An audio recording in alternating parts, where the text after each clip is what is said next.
Where Loyalties Lie, Chapter 9, Cruelty, by Loyalliar. Hey, Reckoning, did you see that? Rainbow pointed into the shadowy corner of the jungle ahead of them.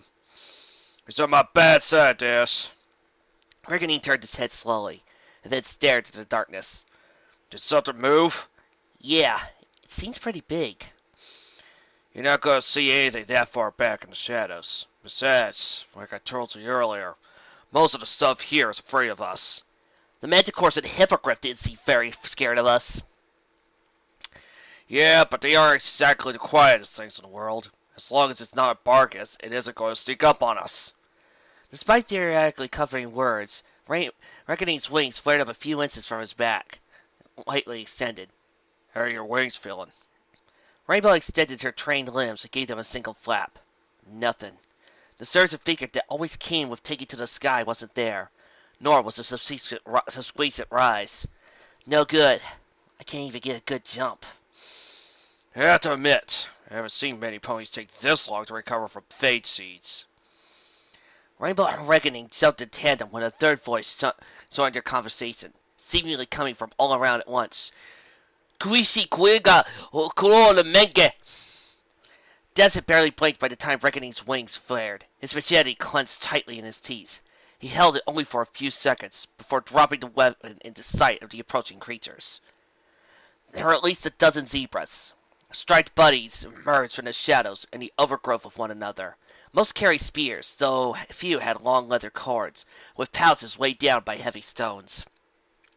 Reckoning's tension lightened slightly when they revealed themselves. Rainbow wasn't convinced. "What does he say?" she whispered to her more experienced companion. Though quiet, the words were clearly overheard, for the response did not come from Ted Reckoning. "To ones who live as long as we, few are things we do not see."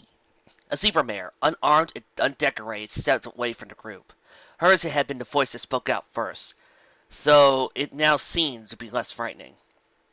She was clearly older than Zecora, with stripes of gray instead of black, and a weathered expression. Her eyes seemed wizened, though not particularly welcoming. "Right eye I know and greet, but another I have yet to meet. Help me now to understand. Who made you welcome on our land?" Kionsi, this is Rainbow Dash. Rainbow Dash, this is Kionsi of the Mazabanian herd. Reckoning gestured with his wings between the two, before turning his full attention to the zebra. We're traveling to Fallner on a mission for Princess Celestia. The last few words turned Kionsi's unwelcoming expression into an outright glare. "Your princess once gave me her word that none of you would darken my herd. Now I find another here. Her presence gives me cause to fear. Take her now and go away. You'll see your elk another day." "What?" Rainbow cocked her head. "What's wrong?" Old politics, Dash. The zebras don't like foreigners. I'll explain later. We just need to take another path to Fallner and around the Marzipan land. "Say to follow Equestria, people." Rainbow shrugged. "Fine, whatever. How far is that?" It'll add 2 days to our journey." The young mare stamped a hoof in the ground. "Hey, no! We can't lose 2 days!" Kionsi cut in. "You are not welcome, Mare of the West. Go back to the land that you know best. Only right eye will I trust. To cross our land, as we discussed. Listen, zebra!" Dash, don't. "If we don't get through here, Princess Luna is going to die. Control yourself. So we're going through, with or without your permission. Rainbow!" Kionsi shook her head slightly. "Her words are spoken, I have right." The zebra mare then turned her attention to her armed escort. "Keep them now within our sight." Rainbow edged closer to Reckoning as a dozen spears were leveled in the direction. Trying to put up a face of courage and defiance, she swatted one out of the way with her hoof. 2 more were quick to take its place. Reckoning offered a stern gaze to Kionsi. She's just a filly. Don't think she's like the others. "Too many times have I heard that said. I have often found myself misled. In the morning we shall make you free, but no more shall you cross our country." With a final cold glance, the mare turned her back and led the group away. A short but painful prod to the side prompted Rainbow to follow. Their path went away from the rough trail Reckoning had been following and straight into the dense undergrowth of the jungle. Steam rose clearly into the air, illuminated by tiny pillars of light that broke through the choking grass of the treetops.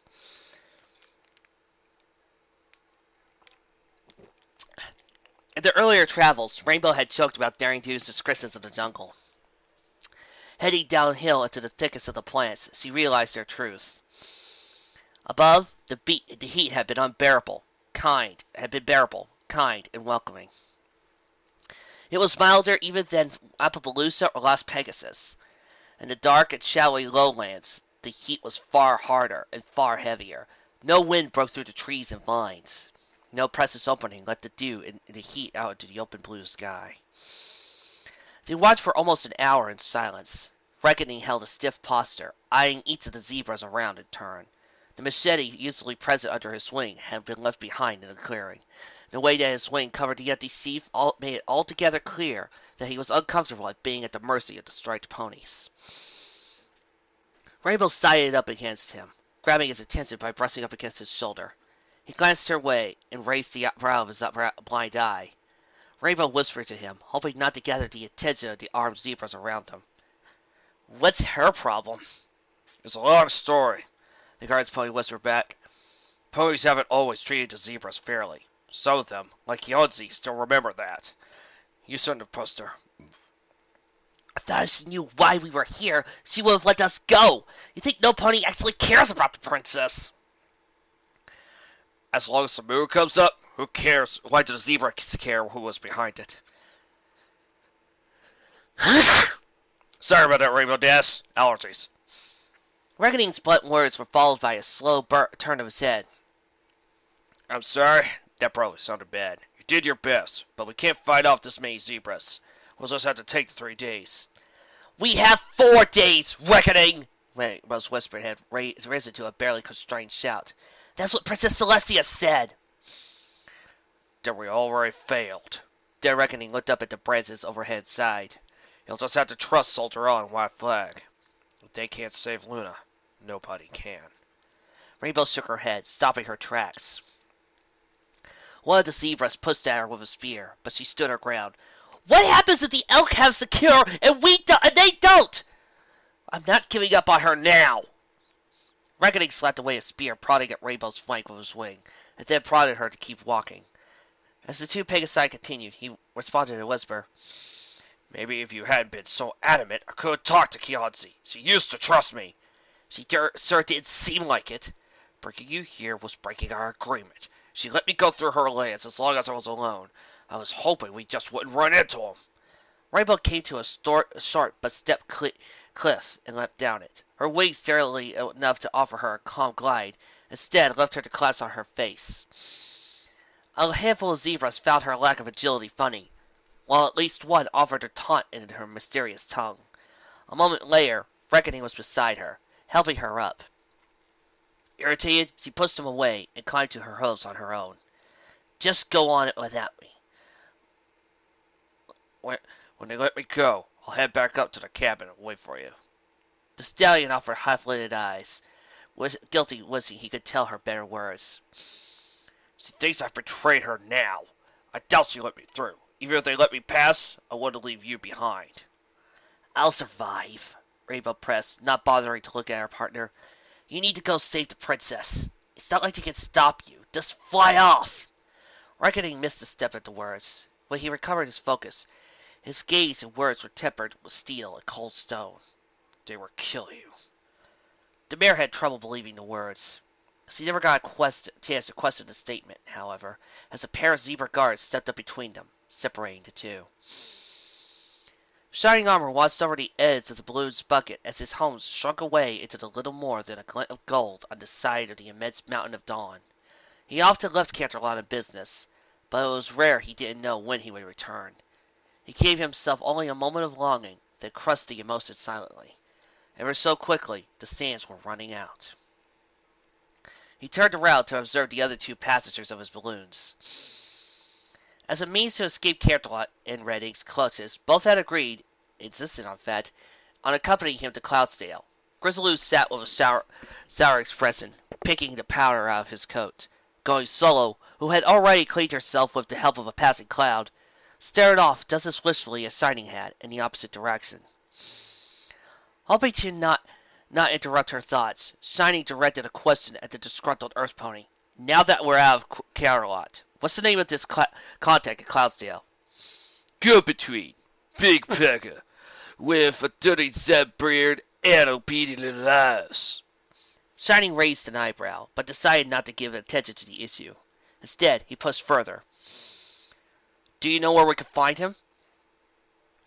Do I look like I've got wings? Don't ask bucket stupid questions. I've never been to Cloudsdale, and for the record, I don't trust your voodoo. It's perfectly safe, Shining protested, though Grizzloo seemed to be not listening.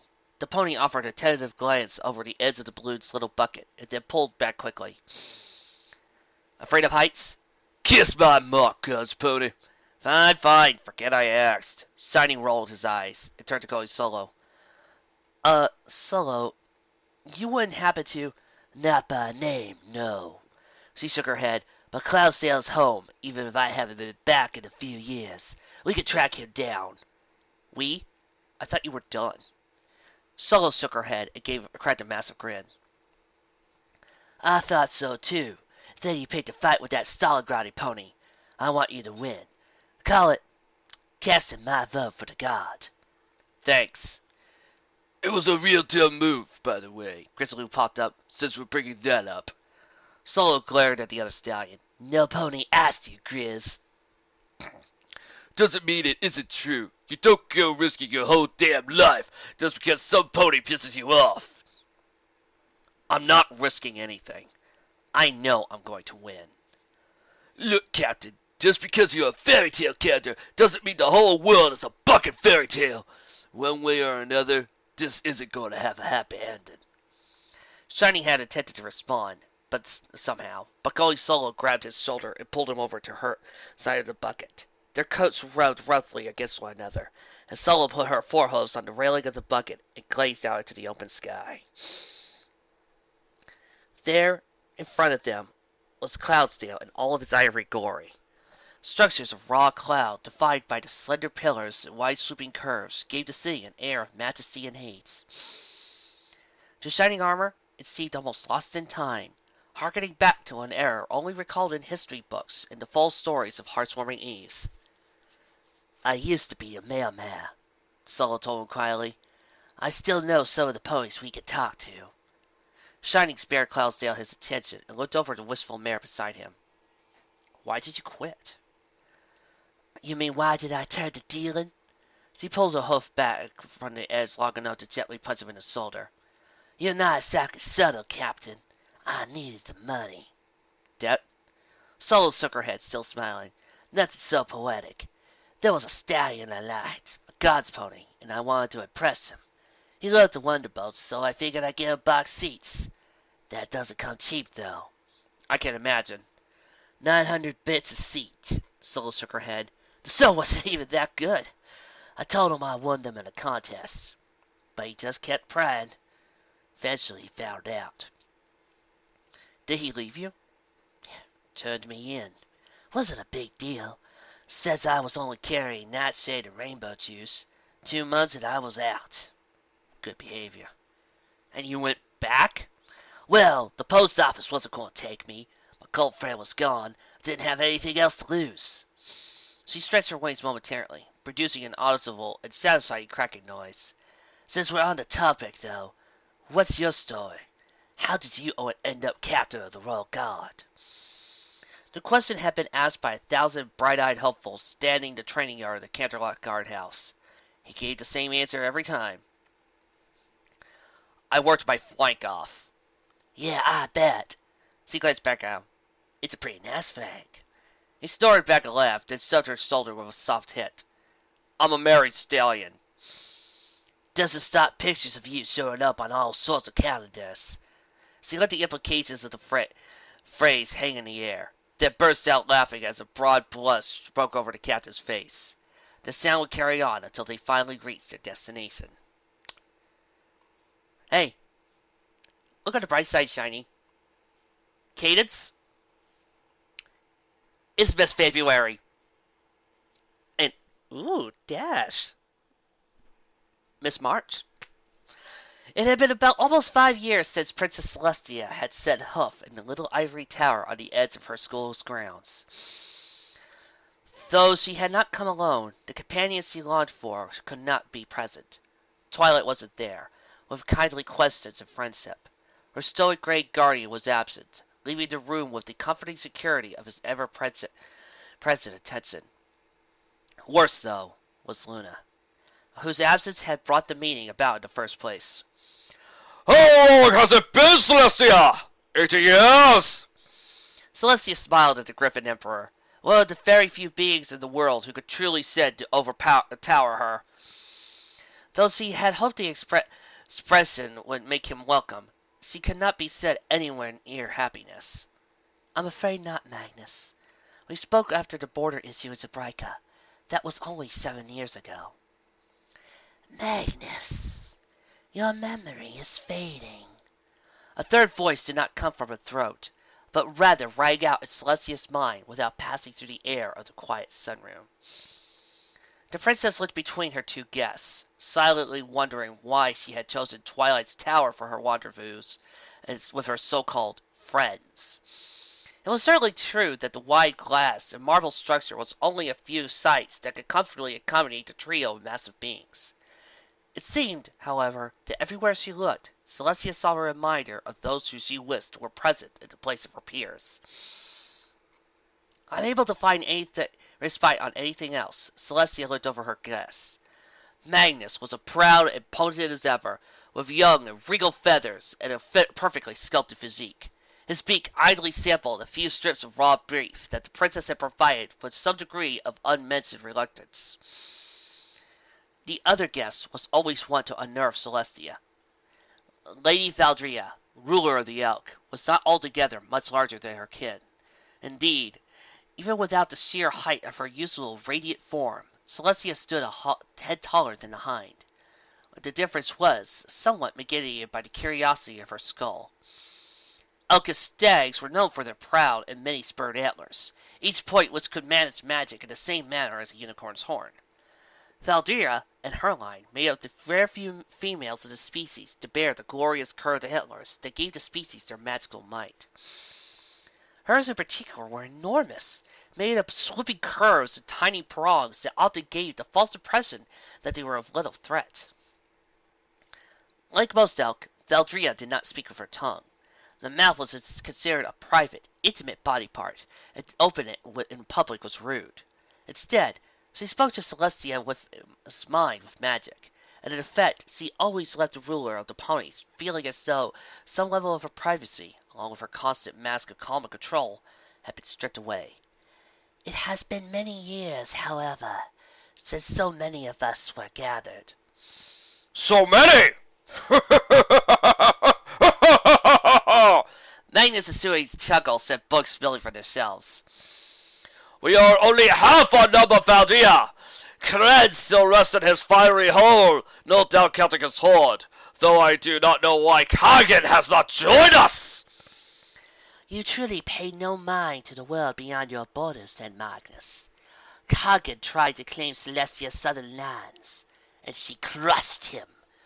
While it was a somewhat cruel interruption of the facts, the thoughts were true. Unlike the griffins and dragons, the most recent conflict between Equestria and the boars had not escalated into war. Instead, it was resolved by 3 carefully chosen ponies, with the utmost discretion. Celestia was surprised Valdria knew. But few secrets could be kept from a creature who so easily read the minds of those around her.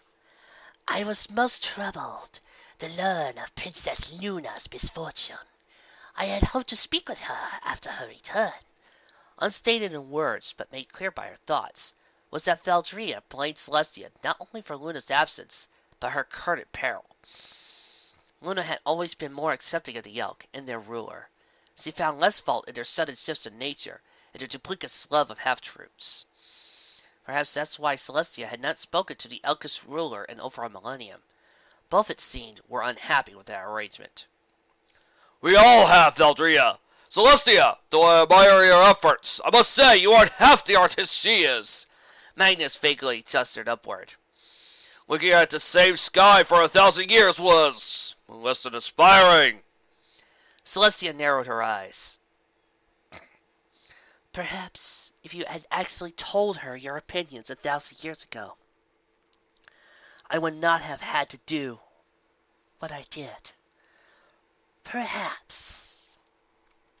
Valdria's unspoken tone was almost painful, bringing further wrinkles to the brow of the already angered Alicorn princess. Tell us then what we can do to help her. Unless you know of a poison that causes one to age magically, very little. Celestia forced a doubt of her voice for a moment. My subjects will save my sister. With every passing moment, her faith in those words drained away. Do you speak of the blood-colored man who greeted us? Though he speaks poorly, he stands like a proud warrior. Kren led me to believe you had taken a gray pony for a mate, not one of red coat.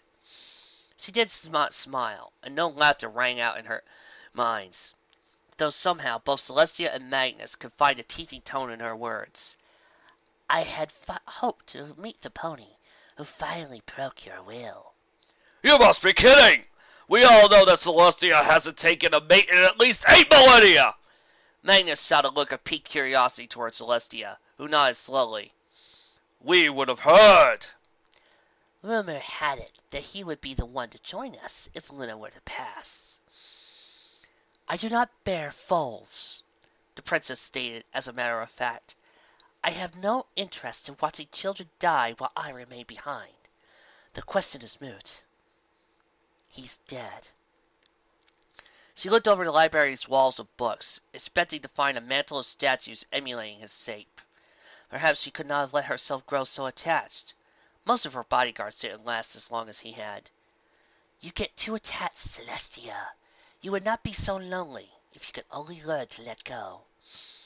Celestia glared at the elk, bringing forth the hidden statement of yet another cow's thought. Are you saying I ought to let go of Luna as well? Of course not! Yes. What? Magnus drew back, wings flared. I have no desire to see one of our number pass! What hatred do you harbor for Luna? I'll die in time, Magnus, even our kind. I would rather Luna be allowed to move on and enjoy peace in the next world than be forced to suffer here further for her sake. Or do you forget? Discords reign. The silence that followed the harsh thought seemed to only lack noise, but to hunt it down and butcher it, that even the memory of sound might be forgotten. Luna could not stand it any more. She did not break the silence, but instead broke down herself. No tears were necessary, or bidden.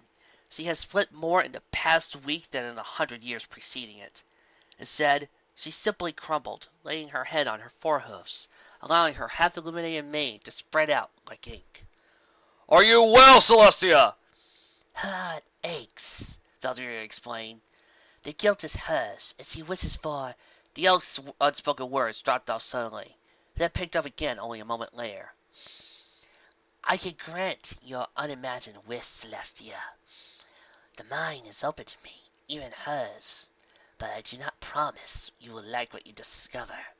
What are you talking about? She can let me speak to Luna. Celestia rose to her hoofs, weary but excited. Please, Valdria, if nothing else, I need a chance to say goodbye. The Zebra village was constructed in a sinkhole that, to Rainbow, seems like it must have been made by some titanic dragon or Ursa Major. From their place on the cliff overlooking the hole, Rainbow could see almost 12 miles of terrain separating her from the opposite wall. Dozens of waterfalls poured down over the edges, bouncing in little pools on the cliff, before finally crashing down onto the rivers of the jungle floor. There, the winding snakes of water gathered into a massive lake, on whose shores the zebra had made their home. The hamlet seemed too small to even house the gathering of warriors surrounding the Pegasus, let alone a full town. Only a few rough huts and a little pillar of smoke from some sort of fire were visible over the distance. The intervening terrain, like all else that could be seen in every direction, was covered in some dense overgrowth and massive trees. How do we get down? Rainbow asked, before realizing that without reckoning by her side, common Equestria was unlikely to get her any answers. Two of the zebra warriors offered quick glances to one another, before the larger of the two gestured with head to the side. They walked along the rim, and with every step Rainbow wondered if she could summon up enough magic to fly. If she could, escape was nothing more than a quick jump to the right away. If she couldn't, nobody could survive that high of a fall, wings or no. She tried to rustle her wings and catch the air. She had to do something without drawing the zebra's attention. Her restricted movements gave no sign, though it wasn't clear if the lack of effect came from a lack of magic or a lack of motion. Normally, Daz wasn't one for the taking of the safe and cautious choice, but recent experiences taught her that jumping off cliffs and towers tended to end poorly.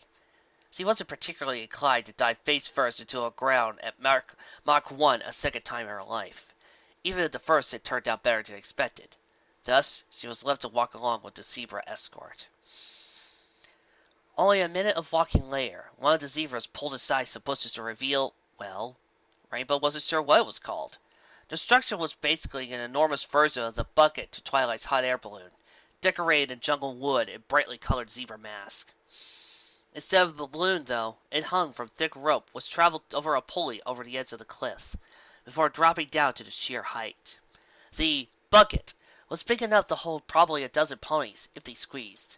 Only half that number actually made it on board, with Rainbow pressed into the middle. Finally given a chance to look back at the rest of the group, the Pegasus saw Dead Reckoning surrounded by his own set of zebra warriors. Kyodzi was behind them all, so his mental eyes shifting between the two Pegasi and watching them closely. With a sudden lurch, the bucket began to move. Its travel was slow, but not painfully so. In only a few seconds, it had lurched completely over the edge of the cliff. All that was left holding it up was a rope that Rainbow wasn't completely sure she trusted. Nevertheless, without a choice in the matter, she could do nothing more than hope that the strange vehicle would hold. The ride down was smoother than the Pegasus expected. When all was said and done, the smoothness of the ride did little to elevate the discomfort of her company, however. When they reached the jungle floor, the warriors once more encircled her and prodded her to move. "Aren't we going to wait for the others to get down?" The answer to her question came in an incomprehensible zebra tongue. But when words failed, the point of her spear communicated perfectly what the answer was. A solid no. Instead, they continued on for another half hour or so, making a brisk pace along cleanly cut trails, until at last the village was visible. Rainbow realized why, from afar, the place had seemed so small. Nearly half of all the nearby trees had been adapted into homes, carved out and fitted with doors, windows, and glowing lights. Between the structures, zebras of all ages and sizes went about their business, carrying foodstuffs, crafts, and 1,000 other aspects of life as they encouraged their home to thrive. Without exception, they all stopped to look in awe and confusion at the strangely colored winged creature that entered their midst. Even surrounded by guards, Rainbow was surprised that she was enough to cause some of the little zebra foals to duck behind their parents, and peek out at her only with the most frightened of eyes. She was well used to younger ponies being struck in awe by her awesomeness, and occasionally her radicalness as well. But never before had she been something to fear. It wasn't a situation she was altogether comfortable with. As she passed, the elder zebra spoke in hushed, poetic words that Rainbow couldn't understand or guess at. Even their opinion, good or ill, was unclear from their tones. All she could be sure of was that she was the topic of their conversation. Whispering was already getting under her coat and making her question their attentions, when the gentle tap of a tiny hoof pressed against her left wing. She turned suddenly to find a little zebra foal standing with her leg outstretched. A few gold rings covered by her neck and ankles, though far fewer between than Rainbow saw on Sakura. The filly couldn't have been any older than Scootaloo, her friends. She opened her mouth and spoke of another instance of their curious language. "Ambayo mazi niet." I don't speak zebra, Rainbow told her, rather reluctantly. "She asked only a simple word. Which of your parents was a bird?" Rainbow shook suddenly when one of the warriors escort translated the phrase.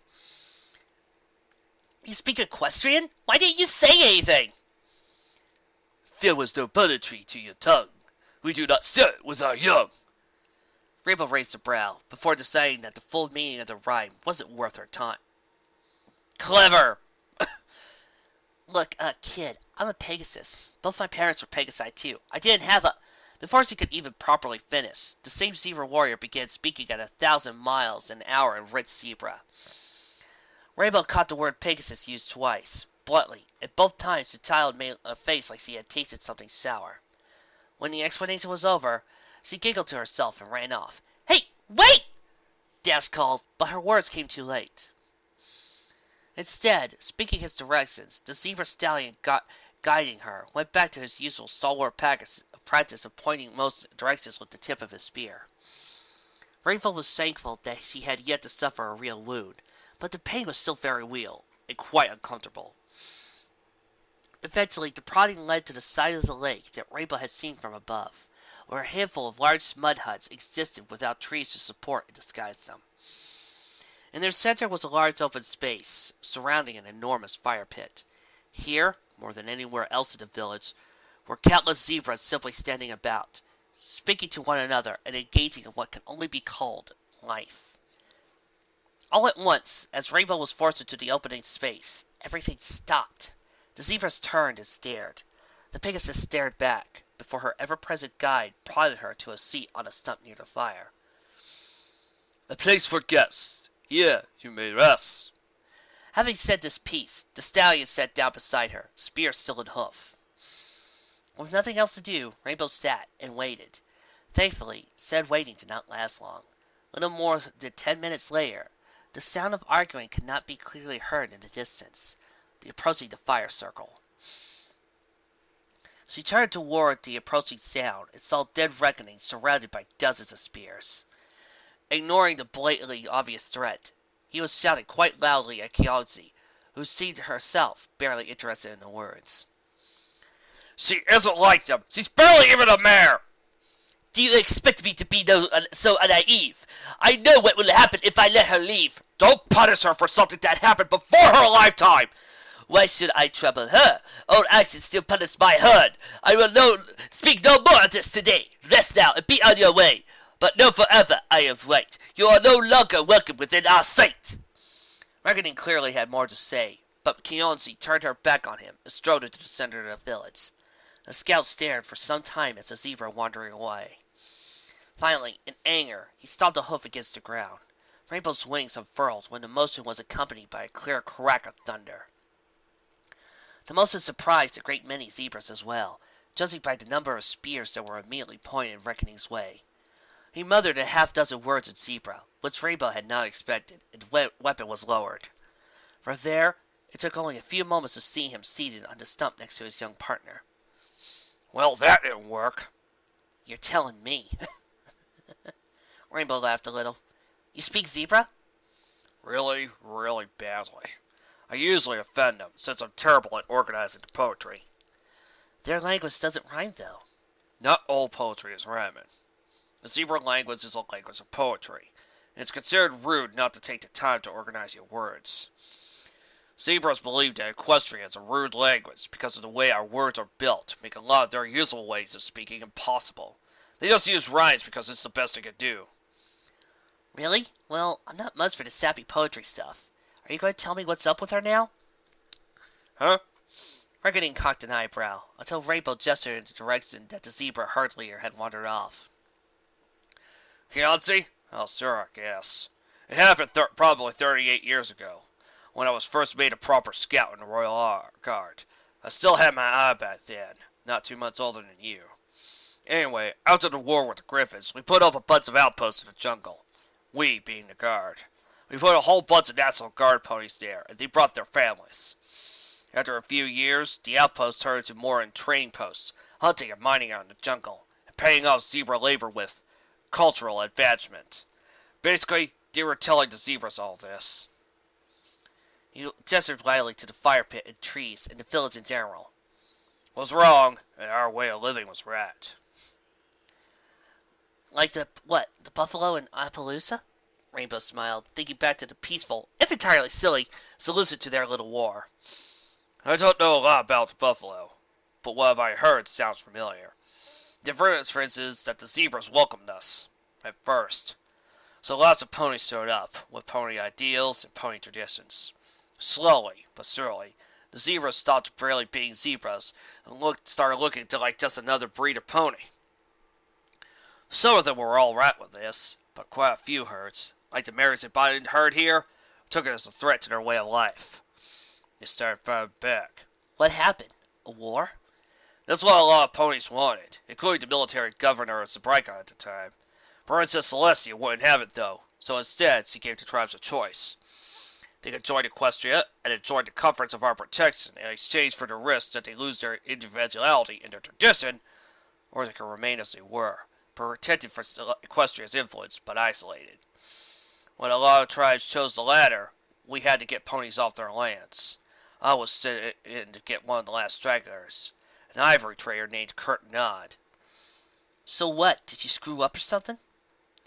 Things were screwed up a long time before I got there. He was clearly about to continue the story when a motion within the village circle caught his eye. He gestured with a wing toward the far side of the fire pit. Look at this.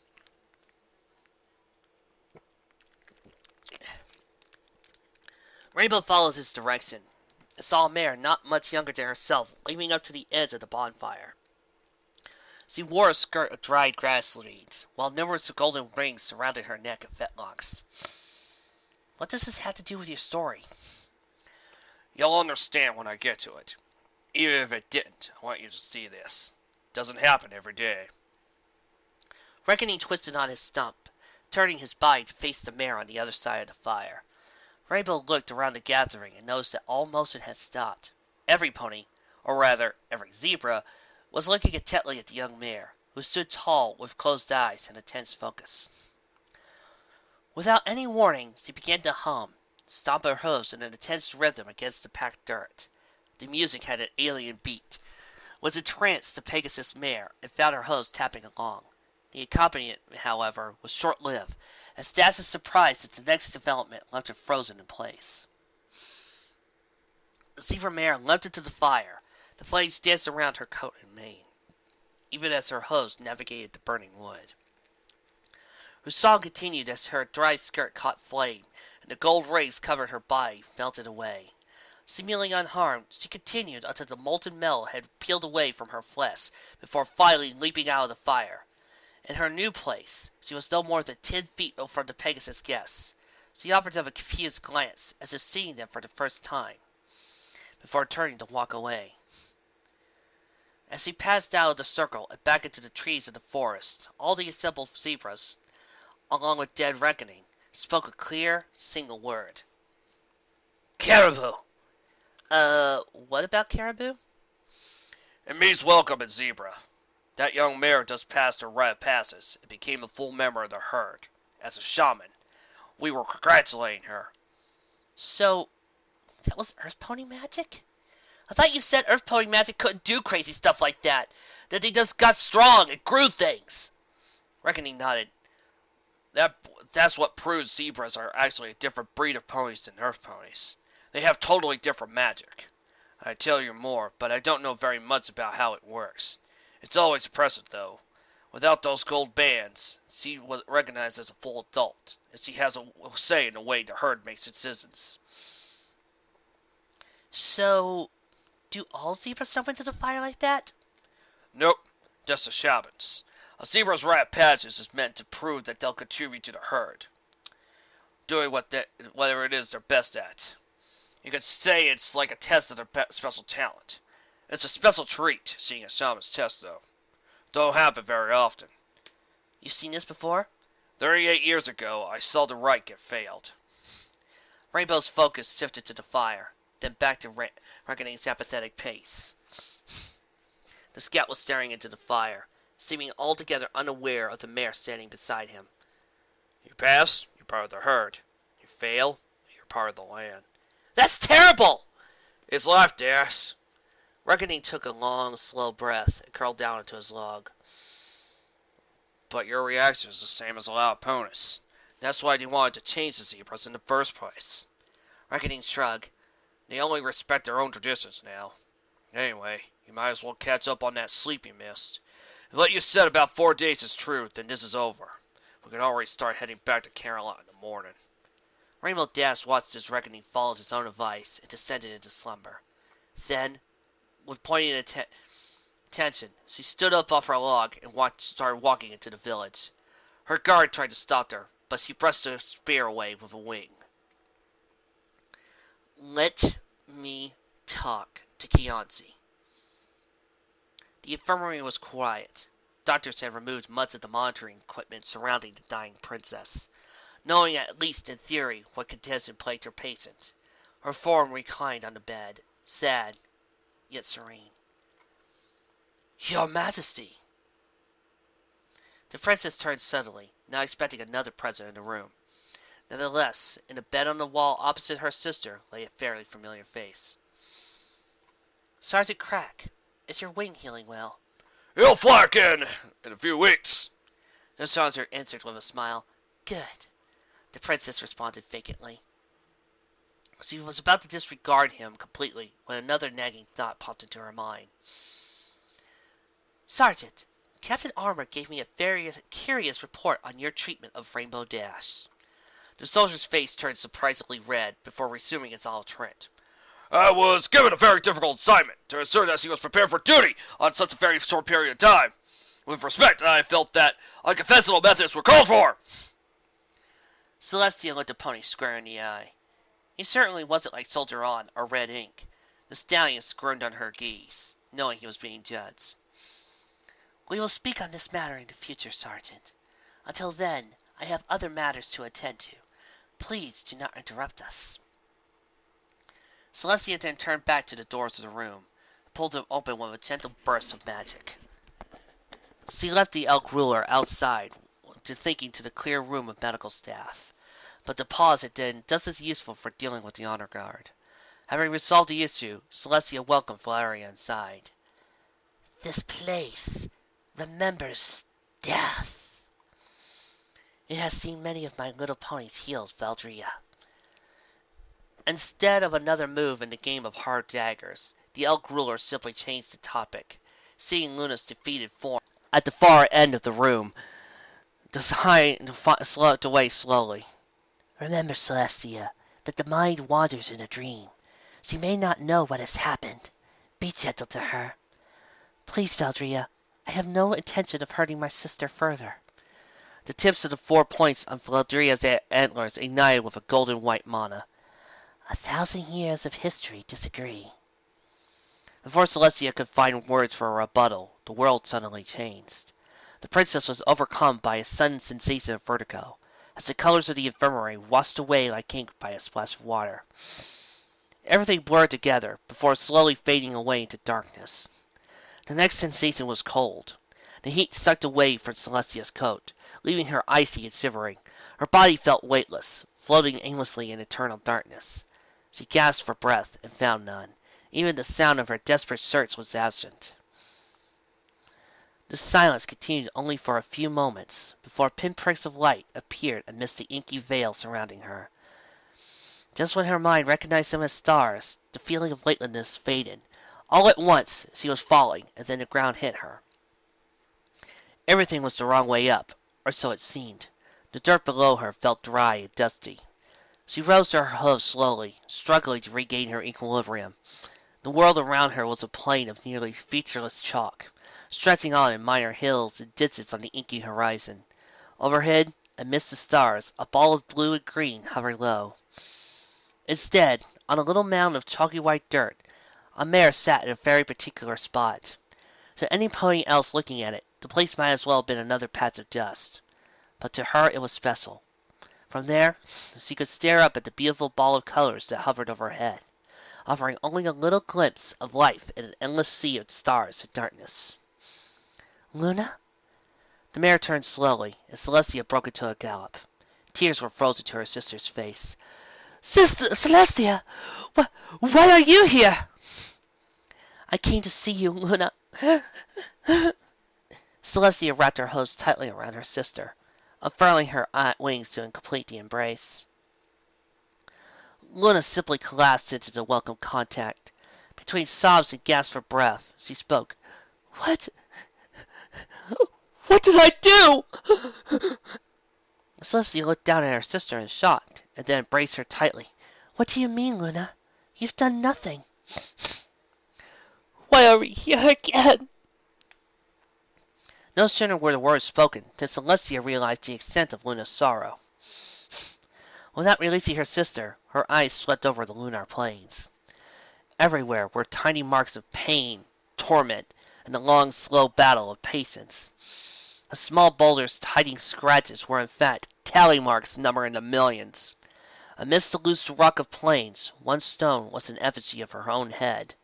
Raw magic had shattered the rest into 1,000 pieces, scattered with the wind. Luna, you're not... Do not lie to us, sister! Luna wailed, burying her face in Celestia's coat. Even in the icy void, the elder sister felt fresh tears. Did we succumb again to the nightmare? Was it because we killed Rainbow Dash? Luna, no. Celestia pushed Luna away, far enough that he could look into another's eyes. You did nothing wrong. Then why, Celestia? Why this? She callously swept a hoof over the barren landscape. Again! Luna, listen to me. This is all a dream. A dream? Luna shook her head. Our dreams would not do this to us! It's all in your mind, sister. Please believe me. Clearly, Luna did not believe the words. She turned her head away, gazing up at the floating ball that was in the world, in all its color and vibrancy. You do not even have the courage to admit our sin! Luna, please believe me. A third voice spoke into her pleas. She will not waste her time with your words, Celestia. Not after the last time she was here. When it spoke, she knew the voice. It remained unchanged, like it to a diamond razor coated in ash. For all its refinement, it was both bladed and bitter. The creature that shambled slow toward her was broken and beaten.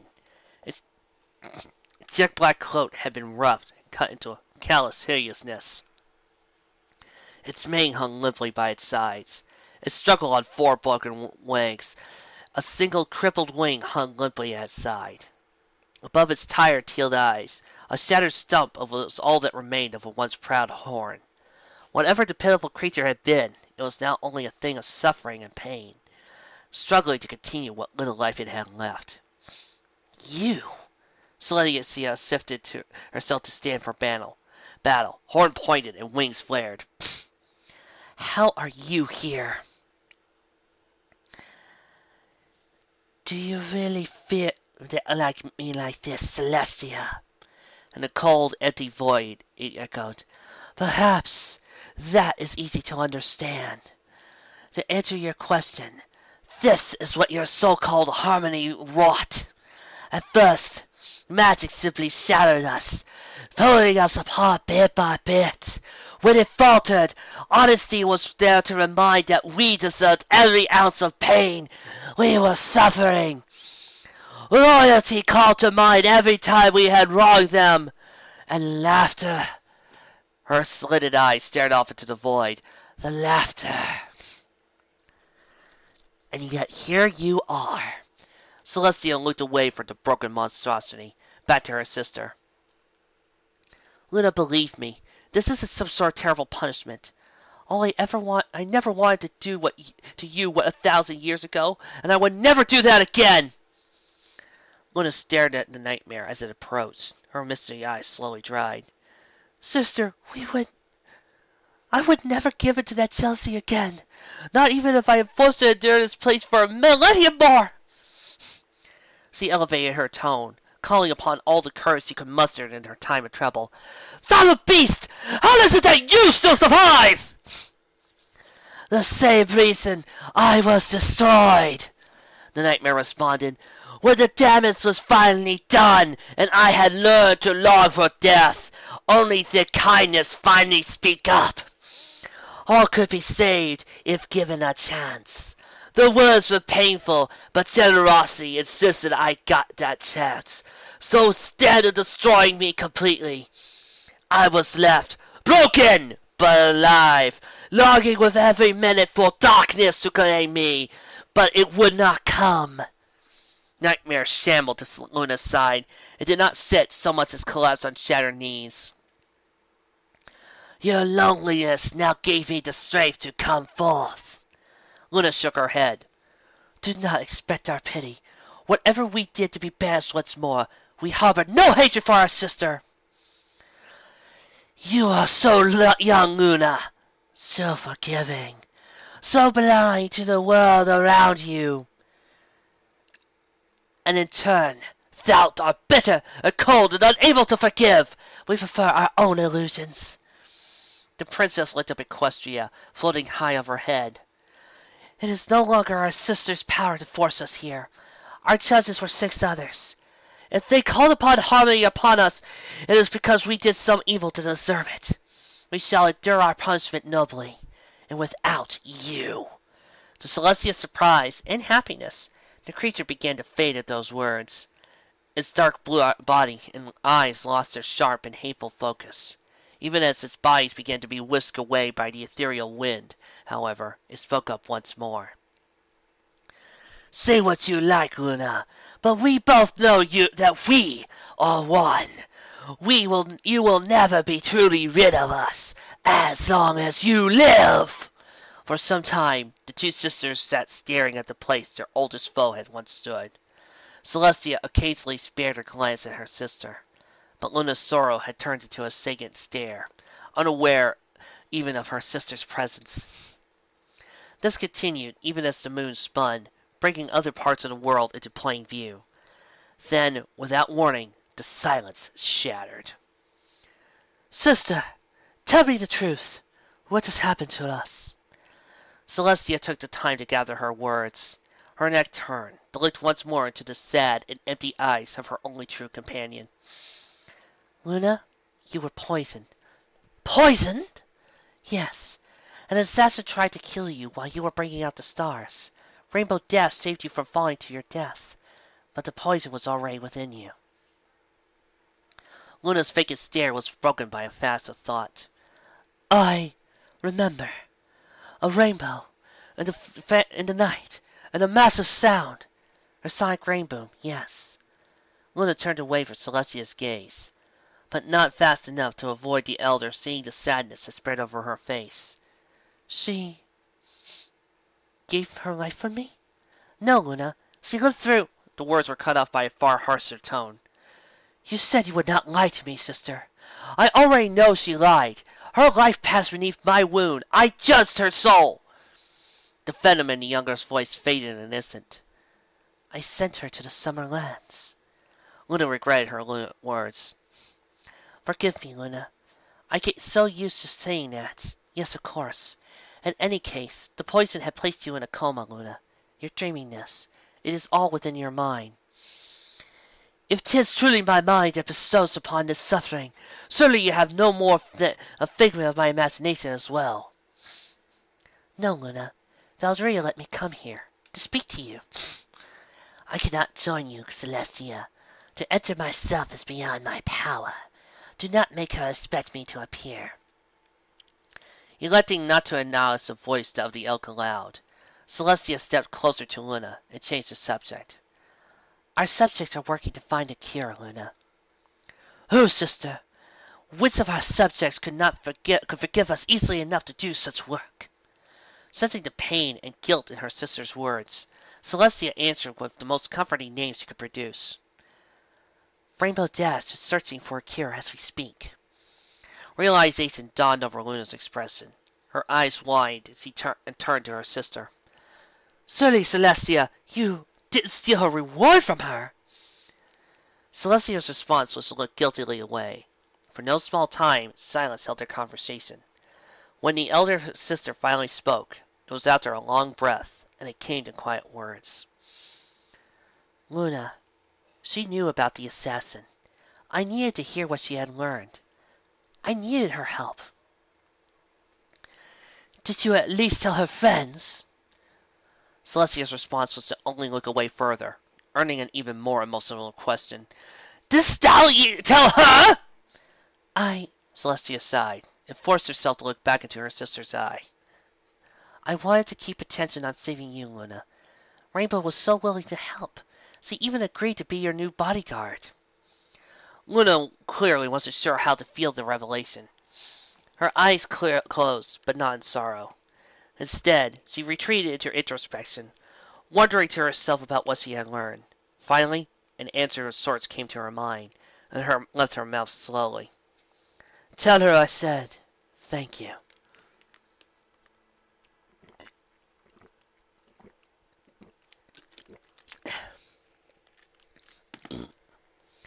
The conversation was cut off momentarily by a voice in the elder sister's mind. Celestia, she cannot hear me, but I warn you that my magic can only last a short while longer. Finish whatever words you have left. Celestia shook her head. You'll have to tell her yourself. So why are you here at all? Why not simply kill this poison and pull me from my slumber? Luna almost immediately realized how her tone must have sounded, for she recoiled upon herself and hid her face behind the flow of her cosmic mane. Forgive me, sister. I merely meant to say if all goes wrong, remind her that her efforts had not been in vain.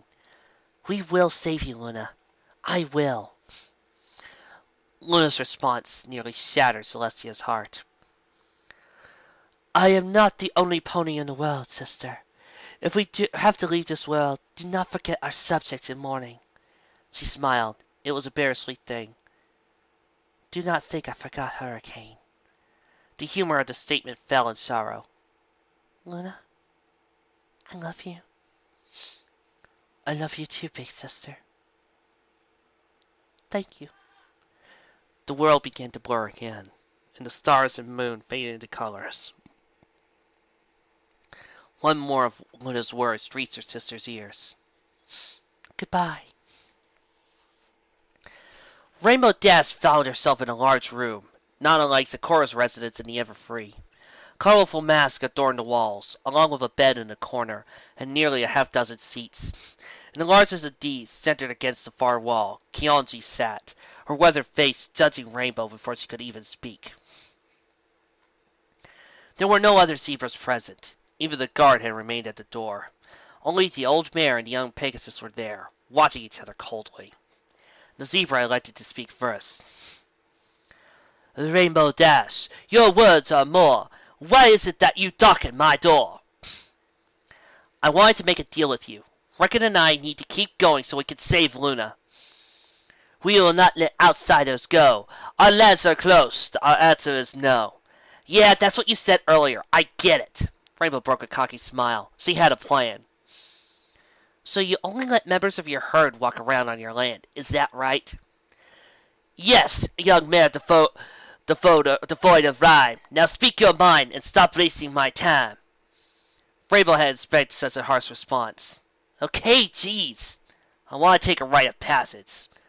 What? The Pegasus waited only for a moment, but apparently there was some unspoken zebra rule that single words were not required to rhyme. Either that, or Rainbow's proposal had been offensive enough to warrant an answer devoid of poetry, as if that would somehow offend her. I want to join your herd. Then you'll let me and Dead Reckoning go on, right? The words you speak are right and true, but why should my herd welcome you? Because I'm awesome! Clearly, that particular reason wasn't a winner for the zebras any more than the Wonderbolts. Well, for starters, you don't have any pony who can fly, and I'm the best flyer in Equestria. Well, right now, I'm the best flyer in Savrika, but that's sort of a picky way, too. Shut your mouth, please, Rainbow Dash. I shall hear no more of your self-obsessed trash. I see no reason to let you try to join our herd, so no, say I. Seeing her proposal failing, Rainbow broke out her last-ditch plan. So you're just going to judge me before you even got to know me? I guess I should have expected that. That's pretty much what happened to Sakura before my friends and I met her. She waited for a moment, then turned to leave. Her hooves were no more than a single stride from the doorway when Kionji spoke up. Wait! To Rainbow's shock, in immense satisfaction, the name worked, so she was still unsure what had caused Sakura to leave. She was grateful that it wasn't something that would cause trouble at the mention of her name. Instead, Keonzi spoke up again. Tell me then, O mare of the sky, what is it that we shall judge you by? Well, didn't I just say flying? You know, looking up high. Plus, I could do tons of cool moves. Stunts and tricks do not benefit the herd. We have no interest in welcoming a bird. Well, okay then. I guess I'm also a guard's pony. Creonzi's brow rose, then settled in the span of no more a second. A little glint hit the corner of her eye as she nodded. Very well, Miss Rainbow Dash. I wish to see you make a splash. I warn you, though, that danger lurks high above, on crested peaks. Look to the north at great Kilimanjaro. There you will find the site of our sorrow. A worm of hunger most uncouth has stolen from us a most promising youth. Rescue her and bring her home. Then you will be free to roam. Rainbow pumped a leg, smiling as widely as she could. All right! I'll give reckoning and we can... If you intend to show that you are grown, on a rite of passage you must go alone. Rainbow... The mayor shrugged. Fine! Just go rescue Zebra Billy from a giant worm monster and we're on our way. Got it! She ran out the door and began to speak rapidly to the warrior stallion there, before Keonzi could correct her on her deadly misunderstanding. Shining Armor's hooves trembled. This was the moment of fate. Failure would spell his death. Victory was only the first step on a long and dangerous road. Oh, come on! I could catch you if it isn't going to work. The captain lurched forward out of the hot air balloon after a sudden shove from going solo. To his infinite relief, the clouds remained solid beneath his footing. You could have killed me! Please, Saturn, there are like 1,000 Pegasi here. You'd be fine. Well, it would have still been safer to take this slowly. He picked up his hooves up and down, feeling the spongy material that he had no reasonable business holding his body weight. Okay, come here, Grizzloo. I need to do your hooves too. Yeah, I'd bet you like that. Grizzloo growled before stepping up to the edge of the bucket. As Shiny began to work his magic, the crude stallion shot an angry glare at the all too innocent grin decorating Going Solo's face. Solo, if you touch me, I'll rip your wings off. Oh, you're no fun, Grizzloo. I have tons of fun, he answered bluntly. Buy it behind the foundry for 10 bits. Guess that's behind me, now that Stalingradi Prager. Hey, watch your language, she protested. This is Cloudsdale. Grizzloo retorted by rolling his eyes. What's my head? Right. Shining Armor awkwardly scratched the back of his neck. Well, Solo, you know Cloudsdale better than we do. Where are we headed? The Central Post Office is this way. Follow me. Thus a Pegasus, a unicorn, and an Earth Pony set off on a path that ought to have been completely impossible for two of their party. Along the way, Going Solo pointing out structures of note, for tourist attractions like the Cloudoseum and the Weather Factory, to more mundane but significant structures like Cloudsdale General Hospital or the City Council building. And if you look over there, that's the Rainbow Factory. The type of stories that we tell there scare our fools at night. All the while, the captain afforded himself the time for basic questions, satisfying his curiosity while keeping the group at a brisk pace. Pulling up the rear, Grizzloo muttered a steady stream of commentary under his breath, none of which bore the intellectual or moral significance to be worth repeating. At last, at the end of the long strip of clouds was Main Street. The trio reached a towering structure emblazoned with a blue and white logo of an envelope, stamped with a Pegasus wing. This is it. Equestria Central Post Office. Tons of mail go here every day. Solo held the door open. After you. Shining Armor walked in first, rolling his amethyst-armored shoulders as he looked around. He'd been expecting something administrative and impressive. Instead, it was just a particular pale, puffy person of a normally postal office. It even had one of the obnoxious numbered ticket dispensers that always seemed to dispense 2 tickets when you pulled out. Unfortunately, for whatever reason, the building was almost totally empty. Only a single clerk was working at the counter, a middle-aged Pegasus mare. She flipped the hoof toward her patron without looking to her hoof. Welcome to the post office. Layer a package. Shiny was always astounded at the level of apathy he could find into the voices of public servants. Actually, I was just hoping to get some directions. Look, sir, we are not the tourism office. This is... Her voice trailed off when she finally looked up. You're a unicorn. Yes, ma'am, I am, Shining told her in the most pleasant voice he could manage. I am Captain Shining Armor of the Royal Guard. I'm here on an investigation. I was hoping you could let my companions and I speak to some of the workers here. You know, you remind me of this Pegasus mare back at Ponyfield that Twilight would tell me about. Oh, really? Oh, how is my niece Ditsy? Is she frizzy with that adorable little grandniece of mine, Finky? Oh, she is so cute. Oh, yes, of course, Captain, sir. She stumbled on her words nearly as badly as she stumbled on her own hooves, trying to make her way to the access door that led to the rest of the structure. Finally, after a great deal of fumbling, she managed to get that passage clear. Have a nice day. I hope so, Shining responded, before heading back into the building proper. The next room was something of a culture shock to Shining Armor, for one simple feature. The entire towering structure, from floor to ceiling, consisted that of a single room, stacked along the walls, layers of terraces made up the various floors. But rather than a staircase and walls, a central column of open space was designed to allow access between the various floors. Dozens of Pegasi darted up and down in the free air, moving from floor to floor with packages of bags and letters. The sheer quantity of activity was staggering. Shining only broke his gaze from the amazing scene when a hoof tapped him on his shoulder. Huh? I thought it was pretty crazy my first day, too, Going Solo explained. I'm going to go find some pony we can talk to. I guess they'll sit tight since you can't follow me. Yeah, go ahead. The captain watched as Solo flew up into the mass of wings and mail that was immediately lost in the crowd.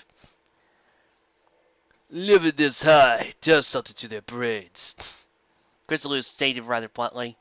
They're all morons, especially the mares. Sometimes I wonder why any pony even puts up with you, Grizzly. Anyway, you won't need to worry about it. As soon as we have go-between's information, we can get back on solid land. Grizzly Shining Armor a weird look. You think I'm fucking helping you with this? I'm not in it for a good time, eunuch. I like my whiff just the way it is. Sticking around with you just means I'm more likely to run into that filthy bucket god that almost broke my jaw. Shining Armor returned the words with a rather unfeeling glance. I'm not holding anything against you, Grizzly. You gave me the information I need. If you want to charter another balloon back down to the ground, you're welcome to. Yeah, well, thanks for the bucket permission. Stupid. Muttering something else under his breath, the Earth Pony walked away. Left to himself, Shining Armor was content to watch the winged ponies flit back and forth overhead, until, going slow, returned alongside a gray mare. Shining Armor, this is, Derpy. Derpy, this is Captain Armor. The captain nodded. Have I met you before? Oh, yeah! A light smile broke over the gray Pegasus' face as one of her eyes wandered away. I was at your wedding. Well, at least the one that didn't go so well. She glanced away hurriedly, and for a moment her gaze aligned with itself. Anyway, it's nice to meet you for real. How can I help? Do you need something delivered? Actually, I was hoping to get some directions. Derpy seemed to deflate at the words. We need to find a pony named Go-Between. Do you know any pony by that name? Mr. Between? Well, yeah, I do mail for him once in a while. He gets lots of big packages. They're real heavy. The mailman's face scrunched up as he pantomimed carrying of a heavy package. Yeah, I can imagine, Solo muttered, humoring her friend. Anyway, where does he live? I don't know where he lives, but he has a big warehouse next to the weather factory. I think that's what all the packages are for. Most of them are funny chemicals like what they use to make clouds and snow and stuff. Derpy nodded. Like one time, I had to bring him this huge box of cotton candy powder, and I wondered what it would taste like. She looked straight down on the floor, clearly saddened by the memory. When it doesn't look like cotton, it isn't very tasty. I imagine not. Shining Armor smiled. Well, you've been very helpful, Miss Darby. No problem. I love helping. Oh, do you want me to tell your sister anything? Shining pulled back his neck in response. I'm sorry, what? Well, one of my main jobs is to deliver all of the mail to Ponyfield that comes through here. That's where I live, after all. So, if you want me to tell Twilight anything, just give me a message. Oh! Shining Armor closed his eyes and thought for a moment. Just tell her I said hello, I guess. Tell her I'll come visit soon, when things quiet down. Derpy gave an overly enthusiastic nod, falling over onto her face. Shining smiled. Thanks. It's no problem. With a refreshed figure and apparently no sense of embarrassment, the curious mare darted back into the thick of things.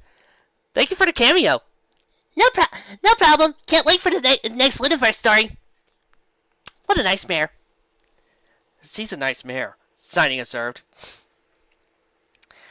Probably the nicest pony here, but you have no idea how much trouble she causes. Golly Solo shook her head. We should get going, right? The captain gave a short but serious nod, then adjusted his armor. A sinking feeling in his gut told him that he might be shortly needing it. Thundercrack watched the elk leave aside the princess, feeling rather concerned for his continued job security. On the one hoof, he knew that he had done what was clearly best for Equestria. The elements of harmony would have been protected.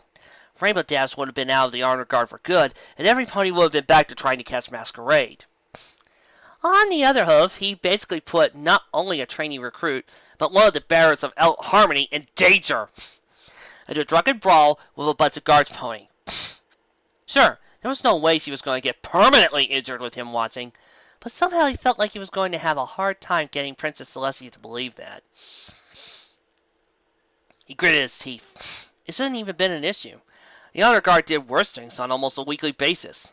It wasn't just permitted, it was expected. Of course, the whole point was that Princess Celestia didn't find out what was going on. But what else was going to happen when Shining Armor started shoving his muzzle in their business? Finally, he came to a conclusion. The entire situation had hit the fan when the commander died. He wouldn't have let any of this happen. To Tartarus, he probably could have just convinced the princess not to let the filly on the guard himself. Of course, if he or Morningstar was still around, the assassination plot probably would have failed too, and the whole thing would be a moot point. Cragg rolled his eyes. He wasn't much of a deep thinker anyway. What if was for White Flag and the commander to deal with. He hated being stuck in bed, waiting for his wing to heal while the rest of the honor guard was out getting things done. He wondered if Corporal Reckoning had snapped at the filling's annoying stud flying exception yet. The sergeant's particular shallow introspection was interrupted when the doors to the palace infirmary opened, revealing a familiar face. Marathon! He sat upright, before momentarily regretting the action when his wing gave a surge of pain. I heard you were awake, Sarge. I just got back from Naples. Cragg groaned aloud. Don't call me Sarge, Marathon! Had the opportunity while you were too bandaged up to do anything about it. I brought you some real battalion wine, though the doctor said I shouldn't have brought it here. The sergeant shook his head disappointedly. Stupid civilian doctors! Do they think I keep my liver in my wing? Well, thanks anyway. Now it was Corporal Reckoning. You don't have to be so stiff about his name, Crack. Deadeye's doing well. Rainbow didn't take too kindly to him killing a manticore when we showed up, though. A minor chuckle issued from the sergeant. I bet he didn't. He didn't eat it, did he? Marathon shook her head before donning a rather predatory grin. Manticore tail is actually a Griffin delicacy, though. Disgusting. Crack's nose furrowed, trying to keep out of his imagined smell. I was kidding, Marathon. I know. I didn't care much for it. But when you're an ambassador... She let the thought linger long enough to earn a reaction from Crack. Then smiling, she focused on him. What happened to you while I was gone? Finally lose a bar fight? Maybe. The stallion shrugged. Last I recall, was trailing some pony back for Grizzly's hideout. You know who got into me? You mean you don't remember? Marathon was worried at his statement. Soldier aren't fancy like that. We were hoping you could tell us. If he could remember, he would not be alive. Craig's head shifted suddenly toward the new voice as it entered the infirmary. Into the room walked a bulky Pegasus with a blood-red coat and a long black jacket. Beneath the garment, his chest was covered by a standard-issue golden breastplate, covered in a dozen medals and decorations. Who are you? Craig asked as the other pony approached. The other pony's accent identified him as clearly as his name. Captain Red Ink. The name was familiar enough when paired with the knowledge that he was from Stalingrad. You're the Tsar's son, right? Sir, Ink corrected, ignoring the hypocrisy of his own broken equestrian. No, though my family do not matter. I do need one thing from you, Sergeant. Where is Soldier On? I don't know. Been almost out for a day now. Even if I did know, why should I tell you? Marathon butted in. Crack. You see, Sharinama apparently figured out that there was a traitor on the honor guard. Yeah, I know. Masquerade impersonated Morningstar. Then the commander. Craig nodded. Doesn't matter why. Stalingrad here is going out to the new captain. No, beside her. Marathon continued, only to be cut off by a far stronger voice. Soldier On is traitor. She betrayed the princess. Hidden masquerade. I am replacing her. Soldier On betrayed the honor guard. Thundercrack was dumbfounded. Despite the seriousness of the situation, he actually laughed. Don't know who you think you are, Red Ink, but you're pretty far off the mark if you expect me to believe that. We will find out the truth when I catch her. If you're right, do not kill her, but I am thinking you would like to catch the pony who all but took your wing off. Craig forced himself to sit upright. Yeah, I will like that. Sir! The Solarians had delivered the last term entirely as an insult. But since that pony isn't Soldier On, I don't see why I should help you hunt her. Crack, I think. Once more, Marathon's words were stolen by our commanding officer. No, Private. Leave us. I will explain. Craig stared in confusion as Marathon heeded the other pony's command, leaving the two angry Pegasi alone in the infirmary. Everything was silent as the swinging doors twisted back and forth, back and forth. Only when they had truly stopped did the Stalingrad soldier speak up. You are very mistaken about me, Sergeant Clark. I know from past that Soldier On is criminal, but I am not deciding she is traitor. Princess decided that. Shining Armor decided that. So now I catch her to see Princess. He gestured a foreleg at Kuna's comatose form. This is one warning. Only warning. I am Captain of Honor Guard now. Yeah, right. Believe or don't, I can be dismissing you easily. No concern of mine. You will tell me where Soldier On goes on in times of trouble, and we are done. Crack shook his head defiantly. I don't know what you think, Red Ink, but Soldier On is not the traitor you're looking for. She would do something like that. I know her! Red Ink shook its head and walked closer, stopping directly at Thundercrack's bedside. You are being blind, and I do not care. Justify how you wish. Only you will be telling me the truth. Easy way or hard way? I'm not stabbing Soldier On in the back for you, Ink. She was a great guards pony. Ink's patience was waning. My brother played politic. Ink rubbed a hoof against the breast of his coat. I prefer a blade to words, but I do not like to be hurting my own troops. You don't scare me. Thundercrack stated plainly. Red Ink smiled, gestured to the far side of the room.